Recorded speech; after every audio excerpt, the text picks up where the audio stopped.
Kevin Durant, friend of the show, weighed in on LeBron's new team, shades of the iconic Warriors squad that he was on. Yeah, that's just what I was thinking. Durant was at a USA basketball event on Saturday and said this to Ben Golliver. Okay? Yeah. All right. Now, in fairness to Durant, who even though, he and I had, a little bit of a back and forth a couple weeks ago, I like Durant a lot. And I find you squashed that beef. I squashed it. Yeah, I felt like I did. Beef about? He said, somebody put one of those little memes together, like eliminate one, and he said if you eliminated Nick Wright, the NBA discourse would move, the league would move forward. Like I'm holding the league back. That's real power. It's real power. And then I said I thought he and I were cool, and he responded with, "What made you think that?" Whatever. I do like Durant. I find him to be one of one as far as the player is on the court. I don't think there's ever been anyone quite like him as far as his size and his style. And I don't think there's ever been anyone who's approached his interaction with fans the way he, you know what I mean? Like, uniquely. Yeah. And he's getting killed because everyone says, even what we're saying, compares him joining the Warriors to LeBron signing with the 76ers. But the last time they put 3 20-point-per-game scorers on a team was when he joined the Suns with Booker and Beal. And the time before that was the last time, was when he joined the Nets with Harden and Kyrie. So he could be talking about any of those teams, except he's talking about the Warriors. He actually was talking about the Warriors. So the last 3 teams, other than Houston, the last 3 teams before that he joined all had 3 20-point scores. Yeah. Wow. Yeah, the Suns did with Booker and Beal, and then obviously the Nets did. But it was a little tongue-in-cheek talking about the Warriors team, because that was the only one that was called unfair. Right. Slight differences between the Sixers in 2026 and the Warriors in 2017. Yeah. The ones that come to mind for me are the Warriors. Steph Curry had won the league MVP the year before, in 2016, the year before that in 2015, and the person who had won it the year before that was Kevin Durant, who was joining the team. The Warriors, in the 2 years before Durant got there, won 67 plus 73, 140 games, plus 31 more in the playoffs, plus a championship and made a finals. The Sixers in the last years have won 69 games, not per season total, and have won 1 playoff series rather than won 1 championship. Got it. And they haven't been to the conference finals in a quarter century. Aside from that, they're very similar operations.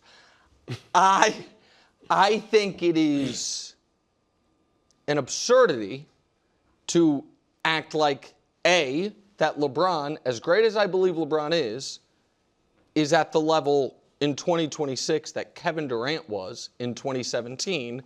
And I think it's even more absurd to act like this Sixers team is in the vicinity of the 73-win defending back-to-back Western Conference champion Golden State Warriors. So I strongly disagree with Kevin Durant's take there. Well, to add to what you said, that Golden State team also had just beaten Durant and OKC in the playoffs and come back from a 3-1 deficit to do it. Yeah. So had Durant, and look, I did not criticize and kill Kevin Durant when he went to Golden State. But I'm just saying, had he gone back to OKC, it would have been very reasonable to think they can beat Golden State the next year. Oh, yeah. So there was that element as well. But I agree with everything you said about why it's different. Let me say this for Durant. I don't think I'm giving him the benefit of the doubt. I think this is how he meant it. I don't think he is necessarily saying, I don't think he's saying what LeBron just did a week ago in going to Philly is the same thing he did in going to Golden State. I don't think he's saying that. But I don't think he minds that thought being out there and that discourse being out there. Hey, I'll be honest, if I was in Kevin Durant's shoes and people still, in some quarters, were criticizing me for what I did going to Golden State, and, we've even heard all-time greats say there should be an asterisk there by his championships, I would want them to compare this to that as well. So he probably doesn't mind it being out there that people are saying, oh, LeBron's going to a stacked team, this and that. But to your point, Nick, they're 2 totally different situations. Yes, the team on paper has a ton of talent, but that's where the comparisons are. You hear Jonah Hill was on a podcast? Jiu-jitsu. Yeah. You can beat everybody up now. Yeah, don't worry about it, bro. He's taking jiu-jitsu now. Okay. And he lost a Brazilian lot of weight, too. jiu-jitsu, and he lost a lot of weight. He did. Probably tough. And he told the guys, he's like, yeah, I can beat all you guys up now. And they were like, oh, that's cool, Brazilian jiu-jitsu. And he said, if anyone says, hey, there's the chubby kid from Superbad, they don't realize I could annihilate them or something. And I felt like sending a note to Jonah Hill, which said, rational people don't think of you like that anymore. Yeah. Kevin Durant, rational people aren't still talking about your decision to go to the Warriors in 2016. It has no bearing. You were asked about LeBron joining the Sixers. Like, you know what it reminds me of? 2016. What? That's what I said. He don't mind. It was 10 years ago, but he's like haunted by this. Yeah. I know it's like we kind of made this a LeBron move. It was unique, but still, man, it's it's a decade ago. literally a decade. It's just like we gotta move on. Like you personally have to move on. Same with Jonah Hill. Like, man, you can't let the trolls drag your mindset. Rational people and people who know ball and know movies and know your acting career don't think of you like that anymore. To your point, though, and even yours, chubby guy from he's out there Brad Pitt debating and responding to all these different people, and so he may be seeing still people shooting him down and saying, "Oh, you just went to a stacked team." So, but also the other thing is this: if I'm gonna, because you're right that this is a weird. I mean, Kevin Durant picked the Warriors on July 4th, 2016. Yeah. So it's been literally just over 10 years ago. So I agree with your point on that, but also to address this on its merits, had LeBron, like there was an easy, LeBron right now is not one of the three best players in the world, which Durant was in 2017, which is what, or 2016, which is what made that decision with Steph, one of the other ones. If LeBron had just signed with the Thunder, there are some comps there, even though LeBron's not the same player. Because the Thunder won a championship 2 years ago, were arguably they were the best regular season team this year. They lost in 7 games, granted in the conference finals instead of the finals. The Thunder beat LeBron. The Spurs. But the Thunder beat LeBron in the playoffs. Right. You know what I mean? Like then, but even if LeBron had done that, people, the impact of that would have been if they win the title, LeBron doesn't get full legacy credit for it, which is what we're about to discuss. People, I don't think, would have felt like it was as unfair of a tilting situation, which was ultimately, and this is the thing I think KD has never fully come to terms with, and again, he hates when people psychoanalyze him, so this is probably not helping, the relationship I'm trying to mend. It is a compliment to how dominant he was in that moment. Yes, it was a fact that people felt like it makes it unfair, which if he was just a great player, not a great player, it would have just been a coup for the Warriors as opposed to this felt unfair. He's never viewed it as a compliment to his skill set. That's right. And it still bothers him, I think. Yeah. I think. Who knows? We'll check your DMs. See it. Philadelphia hasn't been to the finals since an Iverson-led team lost to the Lakers 25 years ago. Haven't won a championship since 1983. If the Sixers won, Brew, what would that mean for LeBron's legacy?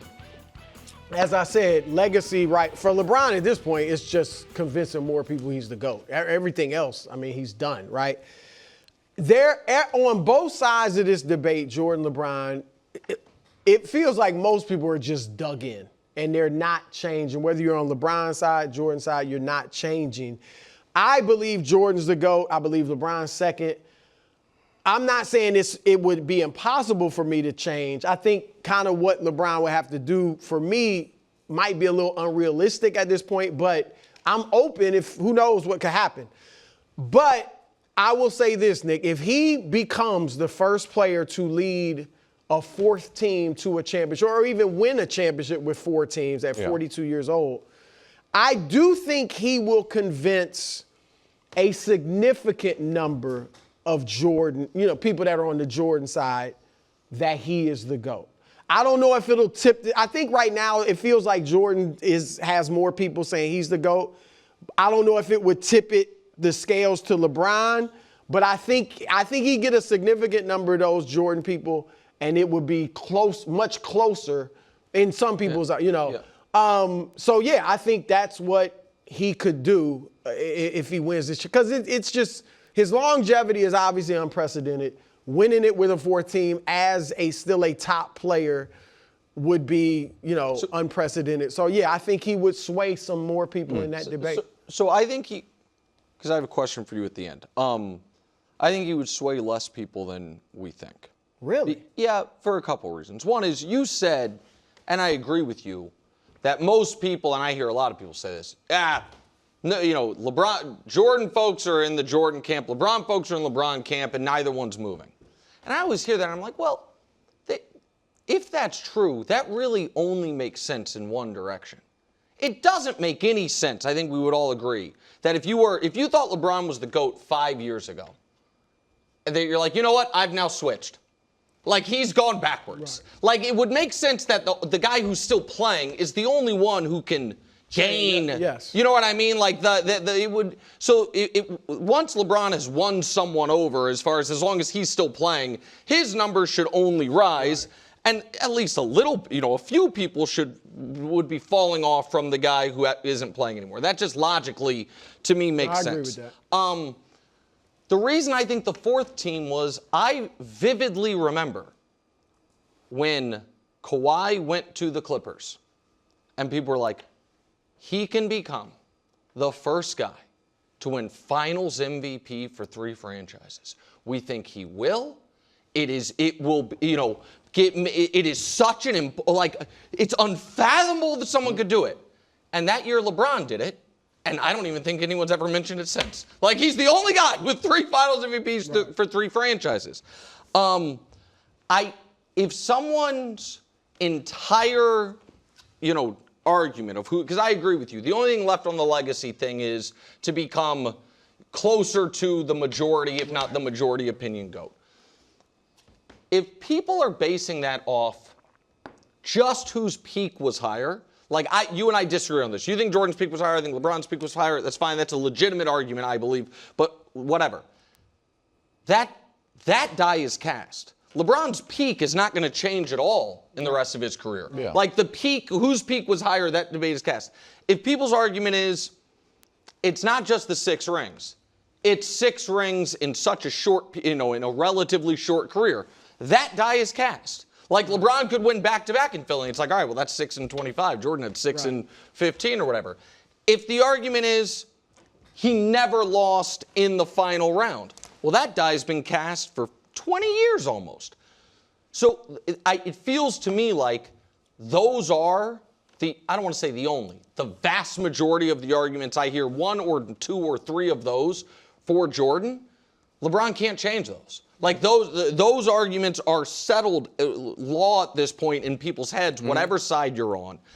And so I don't think it would mean as much as people think to anyone who is currently having the debate. I think it would mean massively to how we discuss Russell Chamberlain 50 years from now, when people are talking about the greatest basketball players of all time. I think LeBron can continue to make the case of nobody's ever had the career I had. And it's so far removed from everybody else. Yeah. You know what I mean? To where, like, for a lot of, at least for me, why do I have Russell higher than Chamberlain on my all-time list? I just read what people were saying contemporaneously about it, hear the people that watched them, and just it's kind of, like doing a history project. I'm not saying I watched the grainy footage. I don't know. And so I think LeBron can continue to make his historical case. Like, he's almost making a case for people who haven't even discussed LeBron versus Jordan yet. Like, future generations of sports. I cede best career to LeBron. And I can think Jordan's the GOAT, but I'm like, who had the best career? I think LeBron is running away with that. So I think those two things are only separated contemporaneously and not historically. What do you mean?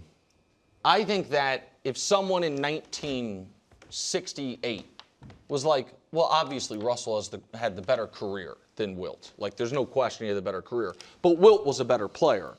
I'm saying 30 years later, It's just whoever had, like, it's only one argument. I don't know which one, you know what I mean? It's just one thing. Those things flatten a bit. And so I think LeBron is doing things, if he were to win in Philly, that makes it to where, well, the rings are now 6-5, and he has all of these records and all of these things that people who haven't yet chimed in on the debate will find the debate pretty facile, even if people who lived it feel like it's close. Yeah, younger people in the, Yes. yeah.